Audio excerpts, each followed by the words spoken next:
नमस्कार, मैं हूं अंजलि इस्टवाल। आपको याद दिला दें कि कोरोना वायरस पर हमारा शो एनडीटीवी इंडिया पर दोपहर 12:30 बजे और रात को 10:30 बजे जाता है। इस वीडियो में जो मैं आपसे चर्चा करना चाहती हूं वो आज जो मुख्यमंत्री दिल्ली के अरविंद केजरीवाल ने कहा, उन्होंने एक चिट्ठी लिखी है प्रधानमंत्री को और साथ में केंद्र सरकार को उन्होंने चिट्ठी लिखी और साथ ही में उन्होंने ये अपील भी की अपनी प्रेस कॉन्फ्रेंस के जरिए कि जो वैक्सीन का फॉर्मूला है वो 2 कंपनियों तक ही सीमित क्यों रहे, उसको साझा किया जाना चाहिए दूसरी कंपनियों के साथ जिनमें क्षमता है, भारत की कंपनियों के साथ प्रोडक्शन की क्षमता जिनमें है उनको दिए जाना चाहिए ताकि भारत में प्रोडक्शन उसका बढ़ाया जा सके, वो कंपनियां भी उसका प्रोडक्शन करें और अगर उसकी बिक्री से जो कुछ अंश है रॉयल्टी वो इन कंपनियों को दी जानी चाहिए क्योंकि उनका मालिकाना हक इस वैक्सीन के ऊपर है। ये इशू हम पहले भी डिस्कस करते आए हैं, आपको याद होगा इस पर मैंने पूरी चर्चा की थी कि आखिर क्यों नहीं हमारे देश की तरफ से ये कोशिश की जाती है कि जो आईपीआर यानी कि इंटेलेक्चुअल प्रॉपर्टी राइट्स को लेकर के पूरा झमेला होता है उसको पार पाया जाए। ट्रेडमार्क का इशू होता है। अगर आप देखिए जो 2 वैक्सीन इस वक्त हमारे देश में लग रही हैं, एक है कोविशील्ड और एक है कोवैक्सीन, इनके मालिकाना हक किसके पास हैं ये जानना ज़रूरी हो जाता है। जो कोविशील्ड है वो एस्ट्राजेनेका एक कंपनी है उसका है और वो हमारे देश में सीरम इंस्टीट्यूट ऑफ इंडिया सिर्फ बना रहा है और जब उसे भारत के लिए बनाता है तो उसे कोविशील्ड के नाम से देता है, लेकिन जब दूसरी कंट्रीज़ को एक्सपोर्ट करता है तो वो एस्ट्राजेनेका के नाम से किया जाता है। या बल्कि भारत में कुछ डोजेज अभी जो एक्सपोर्ट करने के लिए तैयार थी उसकी मनाही जब हो गई है सरकार की तरफ से तो उसका कह रहे हैं शायद लेबल बदलना पड़ेगा अगर उसे भारत में इस्तेमाल करना है क्योंकि लेबल जो लगा हुआ था वो एस्ट्राजेनेका का बाहर के देशों के लिए था। खैर, अब एस्ट्राजेनेका जो है वो भारतीय कंपनी ही नहीं है तो वो अपना मुनाफा या अपनी कमाई क्यों छोड़ेगी और उसका इसके ऊपर जो कोविशील्ड की वैक्सीन है उसका पूरा जो वैक्सीन का फॉर्मूला हो गया, उसकी नो हाउ हो गया, उसका टेक्निकल नो हाउ हुआ, वो सब उस पे उसी का मालिकाना हक है।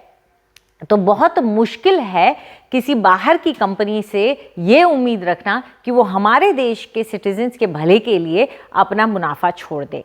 लेकिन आईसीएमआर के पास कोवैक्सीन जो दूसरी वैक्सीन है उसका इंटेलेक्चुअल प्रॉपर्टी राइट का हिस्सा है। वो कैसे?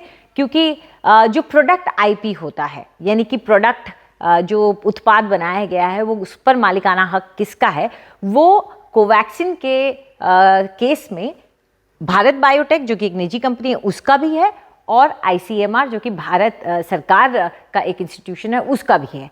ऐसे में हमारे लिए कोवैक्सीन के प्रोडक्शन में दखलंदाजी करना या उसके ट्रेडमार्क और आईपीआर को सर्कमवेंट करके उसको किसी तरीके से उसके ऊपर पार पाना ज़्यादा आसान रहेगा।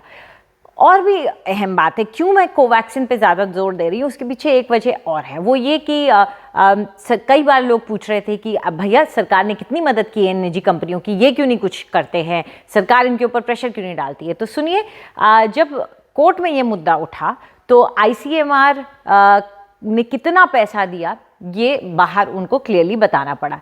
ये पब्लिक डोमेन में ये सार्वजनिक हो गई जानकारी। तो सुनिए, आईसीएमआर का कहना है कि हमने इनको पैसे कोई नहीं दिए, हमने इनकी क्लिनिकल ट्रायल्स जो हैं उसको करने में मदद की।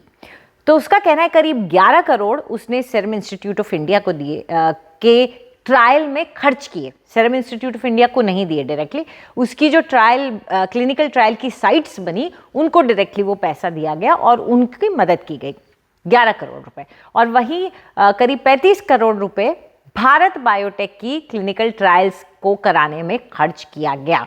तो ये तो क्वांटिफिकेशन हो गया क्लिनिकल ट्रायल्स में कैसे मदद की गई। अब आप ये सोचिए, कोविशील्ड की भी 11 करोड़ की मदद हुई, भारत बायोटेक की 35 करोड़ की मदद हुई। अब जो वैक्सीन बनाई गई है उसको समझने के लिए, उसको ट्राई करने के लिए, उसके ऊपर एक्सपेरिमेंट्स करने के लिए, उसको डेवलप करने के लिए, उसको R&D करने के लिए, उसको विकसित करने के लिए सबसे ज़रूरी चीज़ जो होती है वो होता है वायरस।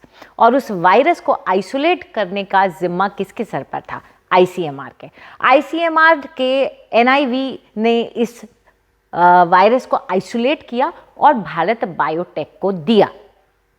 अब इसकी तो कोई कॉस्ट नहीं लगाई जा रही है, इसका कोई मॉनेटरी कंसिडरेशन नहीं है, इसका कोई आर्थिक जिसे कहेंगे समानांतर नहीं बनाया जा रहा है, तो फिर हमें कैसे, हम उसको क्यों नहीं क्वांटिफाई कर रहे हैं? हम जो इतनी बड़ी मदद आईसीएमआर की तरफ से भारत बायोटेक को दी गई है, इसको क्यों नहीं एक आर्थिक रूप से, आर्थिक नजरिए से एक मदद के तौर पे देख रहे हैं? ये जो मदद है, ये सबसे अहम मदद थी। ऐसे में आईसीएमआर यानी कि भारत सरकार के पास पूरा हक है कि वो भारत बायोटेक के ऊपर प्रेशर डाले और बोले कि अब हम किसी न किसी तरीके का एक कानूनी तरीका ढूंढते हैं, एक साझा एक कोई, हम चाहे तो वो मेमोरेंडम ऑफ अंडरस्टैंडिंग कर सकते हैं या किसी तरह का कॉन्ट्रैक्ट बना सकते हैं, जिससे ये तय किया जा सके कि ये जो फॉर्मूला है, जो वैक्सीन है, उसकी नो हाउ, उसकी टेक्निकल पूरी जो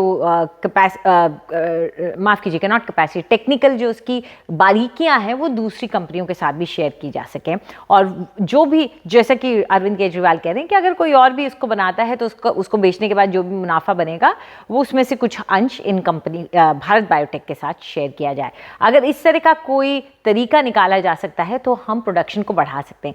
लेकिन इसमें एक पेच और है, और वो ये कि अभी भी अगर हमारी सरकार ऐसा कर लेती है और इन कंपनियों पर प्रेशर बना करके इसे दूसरी, मान लीजिए कि मैंने फॉर्मूला लिया, 1 2 3 4 5 कंपनियों को दिया और कहा चलिए अब आप इसको प्रोड्यूस कीजिए, तो दिनों दिन नहीं हो सकता है, इसमें महीनों लग जाएंगे। क्यों? क्योंकि ये जो टेक्निकल नो हाउ है, उसको रेप्लिकेट करके उसको शुरू करना और उसको पूरी टेक्नोलॉजी को सेटअप करके उसको प्रोडक्शन को स्टार्ट करना, ये महीनों का काम है। और शायद ये बात जो आज अरविंद केजरीवाल बोल रहे हैं, इस बारे में बहुत पहले सरकारों को सोच लेना चाहिए था, क्योंकि दूसरी जो राज्य हैं, दूसरे जो देश हैं, उन्होंने इस चीज़ को बहुत पहले सोच लिया था कि भाई हमें आगे जाकर के वैक्सीन की बहुत ज़रूरत पड़ेगी, तो हम इन निजी कंपनियों को पहले ही इनके साथ करार कर लेते हैं, इनको पहले ही थोड़ा पैसा दे देते हैं, इनको पहले ही अपने कॉन्ट्रैक्ट दे देते हैं, इनसे पहले ही बात कर लेते हैं, ताकि हम इनके साथ प्री बुक कर लें इनकी डोजेस। आज की डेट में यूएस, यूके, यूरोप के बड़े बड़े देशों ने पहले ही इंटरनेशनल लेवल पे जो प्रोडक्शंस हो रहे हैं बड़ी बड़ी वैक्सीनों के, उनको पहले ही बुक कर लिया है।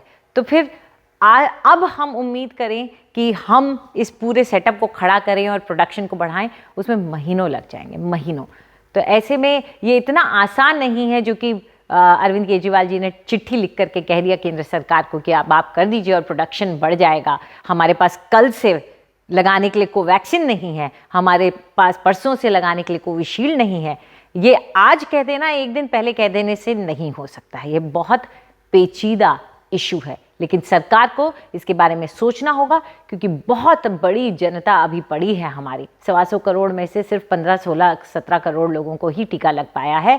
अभी बहुत सारी जनता बढ़ी है और ये काम जो है वो कम से कम 1.5 साल तक चलता रहेगा, 1-1.5 साल तक चलता रहेगा। तो अगर चलना है तो उसको बल देने के लिए अभी कदम उठाना होगा।